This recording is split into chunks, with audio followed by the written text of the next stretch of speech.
గుంటూరు జిల్లా కలెక్టర్ ఏ తమీం అన్సారియా బుధవారం తెనాలిలో విస్తృతంగా పర్యటించారు. మున్సిపాలిటీ, హౌసింగ్, నైపుణ్య శిక్షణకు సంబంధించిన అంశాలను పరిశీలించారు.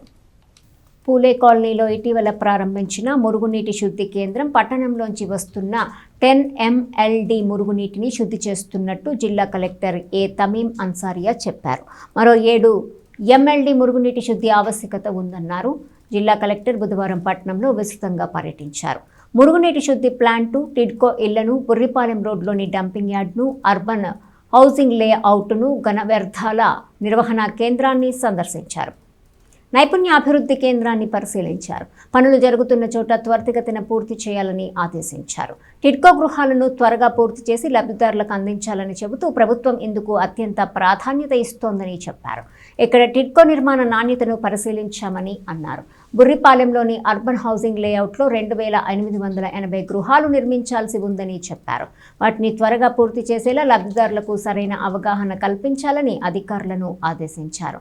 నైపుణ్యాభివృద్ధి శిక్షణ కేంద్రాన్ని తనిఖీ సందర్భంగా జిల్లా కలెక్టర్ అక్కడ శిక్షణ పొందుతున్న అభ్యర్థులతో మాట్లాడారు.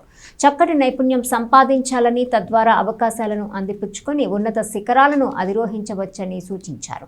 కార్యక్రమంలో ఇన్ఛార్జ్ ఆర్టీఓ లక్ష్మీకుమారి, తహసీల్దార్ K V Gopalakrishna, municipal commissioner J రామప్పల నాయుడు, గృహ నిర్మాణ సంస్థ ప్రాజెక్ట్ డైరెక్టర్ JVSRK ప్రసాద్, ప్రజా ఆరోగ్య శాఖ ఇంజనీర్లు పాల్గొన్నారు. ఈరోజు తెనాలి కాన్స్టిట్యున్సీలో తెనాలి మున్సిపల్ ఏరియాలో ఇక్కడ ఉన్న ఏదైతే 10 MLD STP ప్లాంట్ ఉందో దాన్ని విజిట్ చేయడం జరిగింది. అంటే ఇక్కడ waste management, both solid waste management, liquid waste management ఎలా ఉంది, ఎలా చేస్తున్నాము దాని గురించి అడిగి తెలుసుకోవడం జరిగింది. అదేవిధంగా ఇక్కడ టిడ్కో హౌస్ అండర్ కన్స్ట్రక్షన్స్ ఉంది. దాదాపు 1008 యూనిట్స్ ఇప్పుడు కన్స్ట్రక్షన్స్ జరుగుతుంది. సో దాన్ని కూడా వేగవంతం చేయడానికి, అదేవిధంగా క్వాలిటీగా కన్స్ట్రక్ట్ చేయాలి అని చెప్పడం జరిగింది. దాన్ని కూడా విజిట్ చేయడం జరిగింది. ఇంకొకటి ఇక్కడ మనకు Burripalem urban layout, housing layout ఉంది. సో దాన్ని కూడా హౌసింగ్ మీద కూడా గవర్నమెంట్ ఎక్కువ ఫోకస్ చేయడం జరుగుతున్నది. సో దాన్ని కూడా ఏదైతే పనులు ఆగి ఉన్నాయో దాన్ని కూడా త్వరలోనే కంప్లీట్ చేయడానికి కన్సర్న్డ్ వాళ్ళ అధికారులకు, అదేవిధంగా అక్కడ ఉన్న కాంట్రాక్టర్స్ని కూడా పిలిచి వారికి చెప్పడం జరిగింది.